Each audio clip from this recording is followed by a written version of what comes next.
All right, good morning, bows and bow ties. I know it has been quite a while since I have come on live, and that's because y'all know this time of year I catch death with the crazy allergies, and I even had a cold on top of it. But also, I just needed to take some time. And I plan on doing that more often because I need it. I've been running with my family, um, my kids' activities, and just actually just trying to pour into myself. And I'm going to come off camera now since I'm driving and it's nighttime and I got these lights on and it can be distracting. Okay, so let's get on into what it is that I want to talk about. So I just said that I have been pouring into myself. I took some time. I needed it. But part of the reason why I had to take the time, because I remember my daughter was asking me while I was running her to her various activities. And when it comes to being a sideline parent, whether it's at a game or practice or whatever, she noticed that I talked to some of the other moms sometimes. And I was like, yeah. She's like, are you okay? And I'm like, I am perfectly fine. And she thought maybe I was sad or being left out or whatever. And I said, well, this is the thing. I I'm not looking for new friends. And I'm like, I'm good with me. I'm absolutely good with me. And she was like, but I noticed that you don't talk all the time with all these other ladies. I'm like, well, depending on the various groups, depending on which thing I'm at, I don't. I'm like, I'm polite. Sometimes I engage, but oftentimes I don't feel the need to engage. And I explained to her, I said, at my age, you don't care about a lot of things. Like, so for one, what she doesn't really get is, I remember when I was younger and I started having all my kids, and I remember somebody made the comment to me, my youngest is as old as your oldest. And I had to pause. And I was like, oh, wow, because I was the young mom then. I was the young mom. And now, at some of these things, I have become one of the older moms, which bothers me not. Because being that now that my kids are older, you've seen a lot of things, you've learned a lot of things.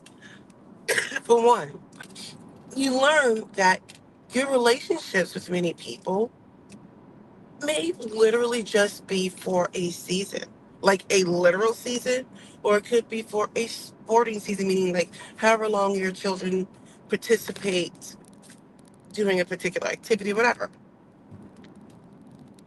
People change teams, maybe other people's kids stop participating or playing certain sports or whatever. Maybe yours stop playing, right? And so I've learned that some of those relationships were seasonal, like literal and, figurative seasons. And so I invest only but so much into those relationships. It doesn't mean that I'm not friendly, but I don't feel the need to go out of my way to invest heavily. It definitely has to be organic. So those were one of the things I've learned. Number two, those relationships oftentimes may be just transactional. Like maybe what you could do for them in that moment or vice versa, whatever it is, right? Like, there some people also aren't interested in like these deep rooted connections, because everybody has lives outside of whatever thing going on, right? So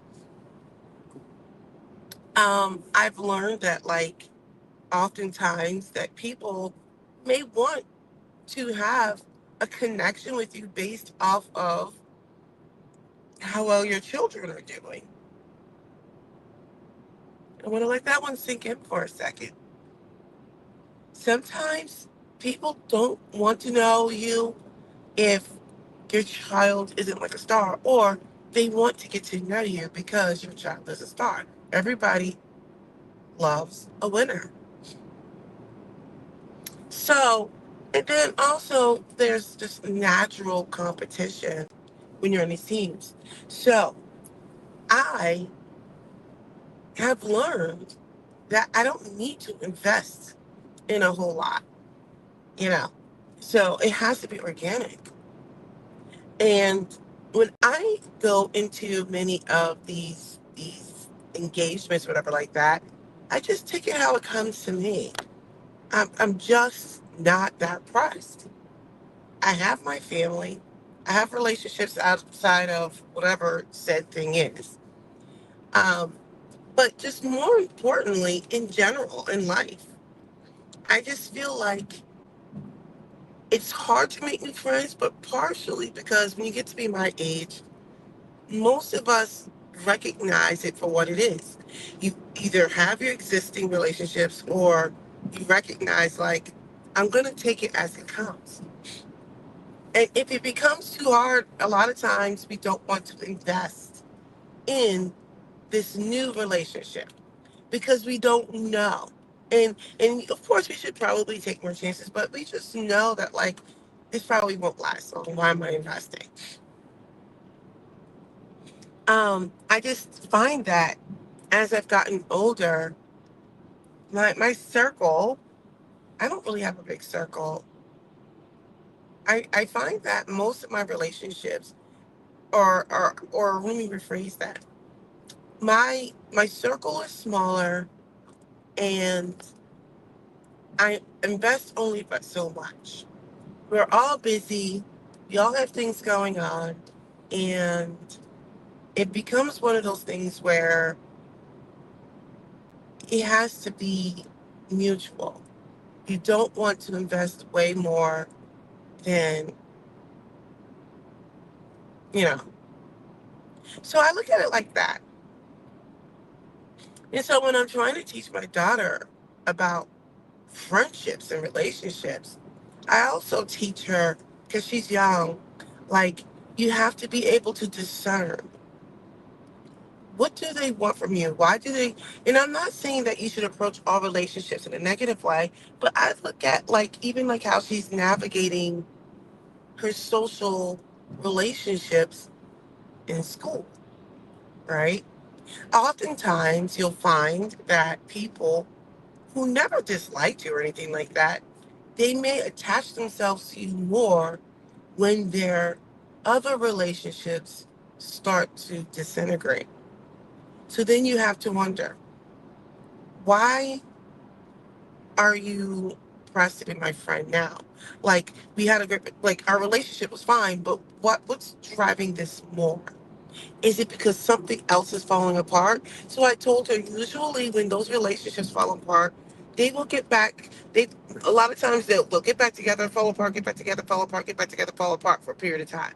So don't think too much of anything. You just take it how it comes to you, and you make the decision whether or not you choose to engage. Now, this isn't because of anything bad happening or anything like that, but ultimately, I'm just trying to discuss when my daughter was asking me about how I approach people. I'm like, I'm not really looking for a whole lot of new friends, because I understand that relationships can be seasonal. They can also be transactional. I know sometimes people may or may not want to talk to me because my daughter's really athletic. I also know sometimes, depending on which team, that people don't want to engage with me as much because she's athletic and it becomes competitive. There's also other factors. There's racial factors, right? Like, I don't think anyone's anti-black. I'm not anti-white, but there's cultural differences, and sometimes I don't feel like engaging. I don't want to perform. I don't want to do anything. All I want to do is just sit there. Um, but I also feel like I've earned it. I'm older, I'm good. Like, I'm not looking for new friends. But if it's organic, that's great. But I'm not pressed for relationships. I'm not. I also know I see how other relationships move. Excuse me. I see how they move in those relationships, and I understand that that won't last. Anyway, I have the luxury of being old enough and having lived life and experienced good things. I just saw something. Kayla, good day. Oh, I don't know what I'm doing here. Thank you. I just saw your comment. I can't. How do I get out of this? Yeah. Oh, let me see. It is difficult to meet and befriend new people these days. That's true. Well, that's because much of what we've got going on is we treat our relationships or we tend to, I think, establish parasocial relationships really because people are on social media so much. And so what happens is when you're out amongst people, I think many people these days, at least some of the younger people, they don't know how to engage in like just normal conversation. They don't know, they don't understand the art of small talk, right? So I think that's part of it. But for myself, I am 49. For me, I I have the luxury now of having lived, and I see how relationships are. I see how people move. I see how, depending on where you are in your life, like if you don't have like a long friend, like an established friend from maybe grade school or high school, then it does become hard to make friends. And now don't get me wrong, it's not like I'm just going out here and I'm not being friendly, or but I also know that it's hard to make real connections because most people right now are moving in a way that is self-serving, and I get it. Doesn't mean that people are bad, but I understand that many of these relationships may be transactional, may be seasonal, and that is okay too. That is okay too. So where I'm going with it is, I know that I have the luxury of having lived long enough, not that I'm 60, but I've lived long enough to see things for what they are. So when I am attending some of, whether it's like a game or practice or something, right? I don't feel the need with most people. Now there's a couple of people that I'm pretty cool with. Um, but I don't feel the need to always engage. I don't. A lot of times I don't want to. I want to be in my own weirdo thoughts because I'm my own personal weirdo. I just want to be there. Sometimes I just want to watch.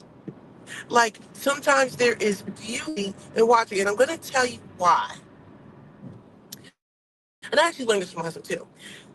Sometimes I just want to watch because after, like, knowing that my twins are my last ones, right? They're 13 years old.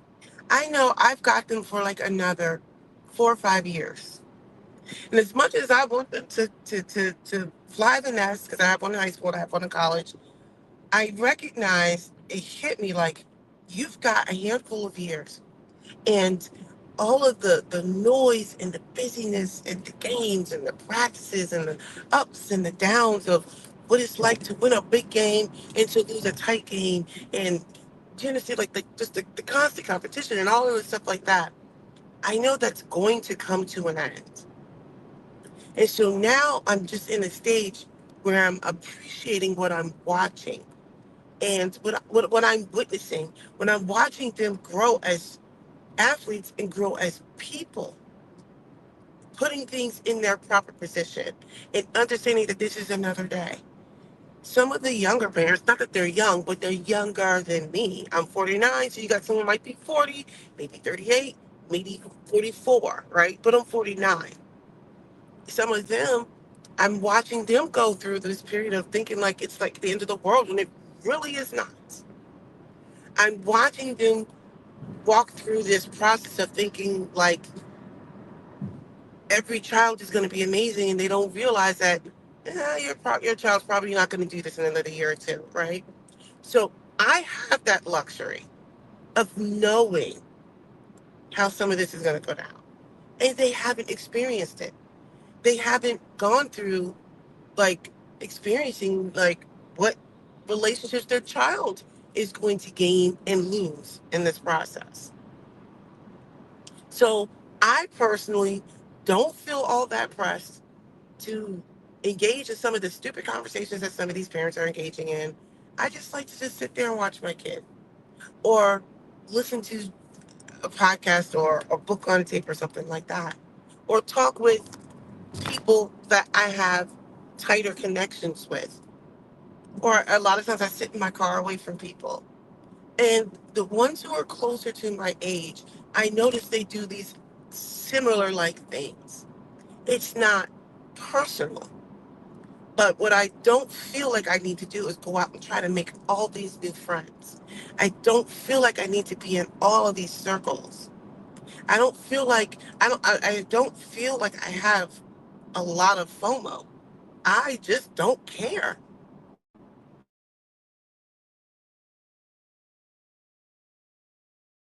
I want to have my own thoughts. Um, and it could be just because I've experienced some things. 2 years ago, I lost my mom. That was a really tough time that I didn't talk about on social media because I don't feel like I need to bring everything to social media. Um, so I would show up to these practices. I remember I would show up to a practice planning my mother's funeral, writing her obituary in the car because I was probably the best one to do it. Not my sisters, not other family members, it was me. So while I had my own suffering, there was one lady at the time who knew what I was going through, and she was really cool. But that relationship was seasonal, right? Since then, I've changed teams. She's changed teams, all kinds of things like that, right? But I put things in a proper perspective. I watch how some of these parents are moving and how, um, uh, you know, I can see where the bus is coming, where relationships will start to disintegrate, etc. I don't feel the need to be involved in that. I just want to be me. I want to watch my son or my daughter play. I want to watch them in their practices when I do go to some of the practices, because now I sit in the car, right? I don't feel the need to make a whole lot of new friends. The relationships I have are the relationships I have right now. It doesn't mean that I won't make new friends in the future when my kids are out of the house and I'm a true empty nester and now I have to connect with other empty nesters. But what I am saying is, I don't feel like I have to create a whole bunch of new relationships. For the people out there who are younger than me, who struggle with that, I do think a lot of it has to deal with growing up in this social media era, and so many people have lost the art of how to engage in small talk and how to be emotionally present because it's easier to just post things. They don't know or understand how to connect with people, how to be intentional, how to do or engage in friendships even when it's inconvenient. That's like a lost art. If it's not purely transactional, like what can I get from you? What can you get from me? Then it's like they don't invest in people. They don't invest in relationships. And I think that's why some people are having difficult times making friends. And it requires people on both ends to be committed to those kinds of activities. And those activities take time. You got to build foundation, right? Like it doesn't just happen. Like there's the initial connection, but you have to build on that. And a lot of people don't want to spend the time building those relationships. They are comfortable with transactional relationships. And that's why you're seeing so many people struggle. They would rather post about what has happened versus connecting with people. They don't spend time with people. They don't fellowship with people. And I'm not saying you tell all your business, but that's part of the reason why. Well, anyway, I can talk more about this, but I'm getting close to my employment. So I will be disconnecting shortly, but this is a good time for you to go ahead and subscribe to my channel because I'm amazing in every way. Can do no wrong. I'm going to come on camera for 2 seconds just to say goodbye. I know this is terrible. I'm dealing with my sinuses and stuff like that, but those are just my both thoughts. I probably should come on camera again or create another video, but I had taken some time away because I needed it. I didn't have anything earth shattering to say, and I didn't feel like just yammering, so I just didn't come on in video. But anyway, let me know your thoughts. I might do a part 2 on friendships. Oh, I think I might definitely do that. All right. Have a good one.